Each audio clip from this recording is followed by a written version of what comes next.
All right, so here's an update. And I'm so sorry. I believe the last time I checked in, I know I was in a hospital with pneumonia. I was getting ready to be discharged. That was in the month of July, like the end of July, I think.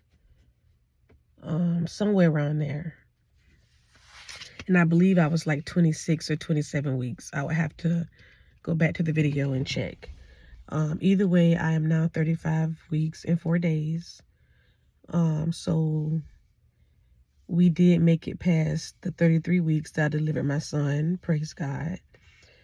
Now we're just trying to see, can we make it to 38 weeks? That's their goal. It was 37. Well, my regular OB wants to do 37, but the MFM, who basically kind of trumps everything or make the decision, suggested 38.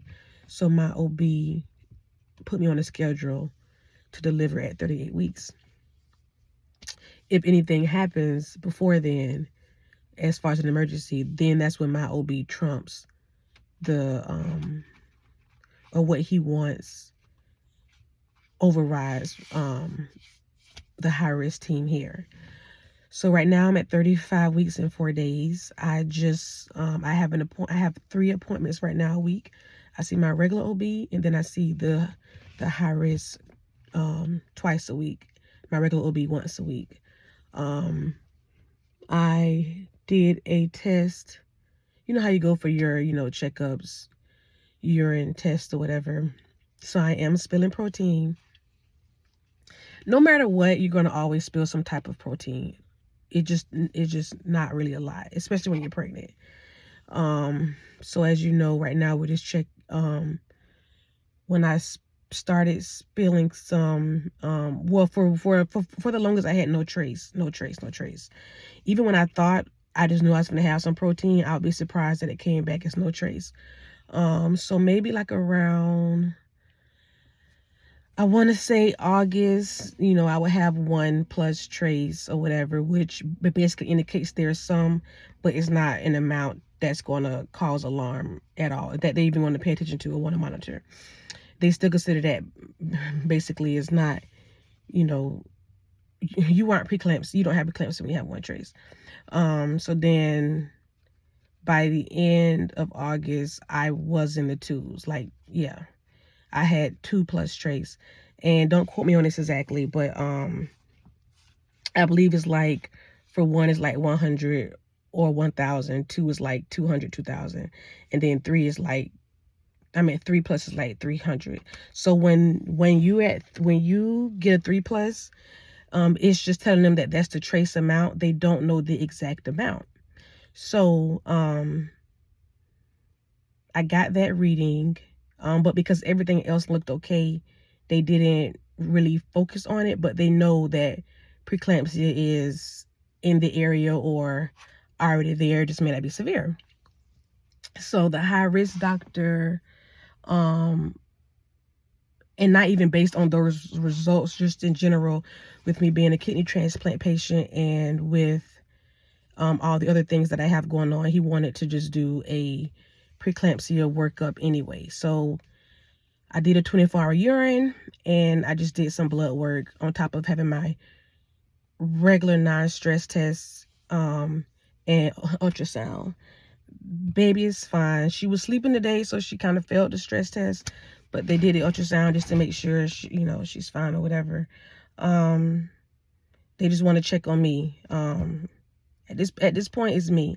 Like he said, they have to protect that kidney, make sure the kidney stays functioning, don't have no permanent damage.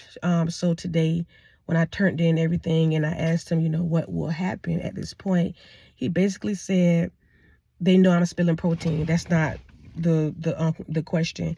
And just because I'm spilling protein doesn't mean deliver.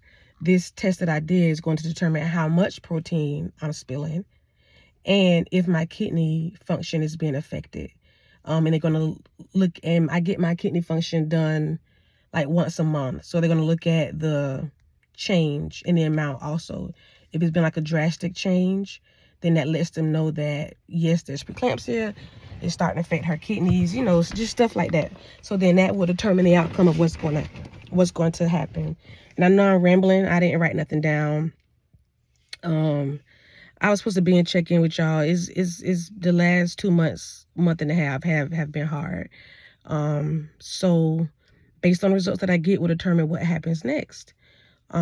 Prayer, you know, praying that we can keep her in, but if the results come back and we can't, I'm okay with that, because at this point, you know, she's not full term, but she's fine. She's fine. We won't have to go through, you know, weeks and weeks of NICU and things like that. And then I'm just, you know, I'm leaving it in God's hands. I pray he know what my request is, but he also knows best. So I'm not going to, you know, fight it. There will be some disappointment, but I'm not, you know, I won't be crushed. So yeah, I was supposed to check back in with you guys after I was discharged. When I was discharged in July with that pneumonia, I still have the cough now. It's not as severe as it was, but I still have the cough now. I have been trying to recover. So the pneumonia itself finally gave a negative reading by like August 1st. It probably gave it sooner, but I know when I went back for a checkup by August 1st, it was a negative. They did x-rays, minimum fluid in my lungs or whatever. So the pneumonia itself was gone, but that cough is still there. It's not as bad as it was, but it's still there. And at nighttime, it gets horrible.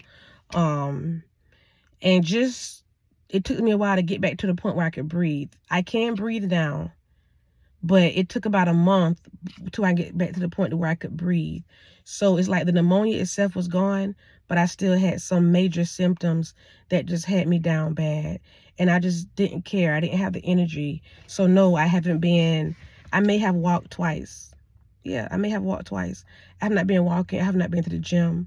I have been eating my best, but I don't even eat a lot. I don't drink a lot. I have been having contractions because I'm slightly dehydrated, because I have to sip on a bottle of water throughout the day. I normally put down 4 or 5. Y'all know in the beginning I was doing great. Water itself became bad. Like I didn't care for it. And then I got back in the habit of drinking my water and started feeling great again. Now I can't. If I eat a decent sized meal, that's the only meal I'm gonna eat for the day. The rest of my stuff is like snacking here and there, on snacking on this, snacking on that, stuff like that. The doctor says it's very common, especially with people who are kind of petite like me, or people who are pregnant with twins. I'm talking about people, women who are pregnant with twins. The babies take up a lot of room, and you just can't eat and drink the way you used to, even though you need it. So he suggested that I either do a protein shake to help with the nutrients and fluid, or just do the best I can and just sip, you know, on water throughout the day. So at max, I may be at a bottle and a half, back to how it was when I didn't want to be, when I was like 4 or 5 months. So yeah, about a bottle of water a day, and that sounds so bad, especially when you're pregnant. And what was the other thing I was gonna say? So yeah, last time I checked in was July. I had pneumonia. I the past probably about 3 weeks, I'm at a point to where I can, I mean, besides being pregnant, discomfort and out of breath, but the pneumonia, the out of breath you get from having pneumonia is gone. So I feel much better in that area. The coughing is still there, but it's not as bad, but it's definitely still there. And when it's there, it's strong. And then thing about it is, sometimes I have a full day where I don't cough, and then the next day I'm coughing all day. Or I have a day where I don't cough, and then it's like for 2 or 3 hours straight, coughing. And it's a bad cough. So they say it probably won't clear until I deliver, because between me being immune suppressed from having lupus and a transplant, and then immune suppressed from being pregnant. It's just taking a lot for my body to recover. They had already warned me that my cough would take about 2 months to stop, but I don't see no stopping anytime soon, and we're at 2 months, so I don't know. So that's the update with that. So haven't been working out. So to be honest with you guys, the last time I consistently worked out was July. So that was me making it about 6 months into my pregnancy. For record, for anybody who needs the information, I have gone on probably about 2 walks around my neighborhood since then. But yeah, you get bigger, and I feel like my workout has been with my toddler. He's a runner, he's active, and they say all you need is 20 minutes a day, and I'm getting it being his mom. So I'm getting some type of working out. It's just not in the gym or the walking that I would, prefer to do, or that I was doing in the beginning. And like I said, not eating horrible, but not eating the best. But I am doing pretty good with eating when I do eat. It's just that I'm not eating enough. I may get one good meal a day. So when I get that good meal, I try my best to make sure, when I get that meal, I try my best to make sure it's a decent meal. Or if it's not a decent meal, my snacks are fruit, fruits, nuts, cheese. So I may have a meal at Chick-fil-A that day, but the rest of the day I'm only snacking on a banana, a bowl of pineapples, apples, carrots, almonds, cheese, crackers, stuff like that, to make up yogurt or whatever. If I don't deliver this week, I'm going to go buy some protein and try to finish out the rest of my pregnancy making a protein shake a day or every other day. If you do that, I was told that on the day you drink a protein shake, because you have, especially if you get one that's high in vitamins, do not take your prenatal that day. And no, drinking and eating protein is not the same as your body spilling protein through urine. That's not the same. Protein in your kidneys is a sign of damage. Protein that you eat, it's not. But protein that you like, powdered protein, can also be hard on your kidneys too. So still be careful with just consuming protein. Don't just drink protein and you don't have no kind of activity going on. Do something. So yeah, I think that's it. Like I said, I'm sorry, y'all. I don't have the energy that I had before. I didn't make it this far with my son, and baby, 1 week made a whole difference. This is my second pregnancy. They're close in part. So my OB said that's why I'm feeling this way as well. And then also just know 2 pregnancies are the same. One may be great and one may be whatever. I had a great pregnancy with him, but a traumatic labor. This pregnancy has been. So we go see how the birthing process with her go. But yeah, I'm just 1 week.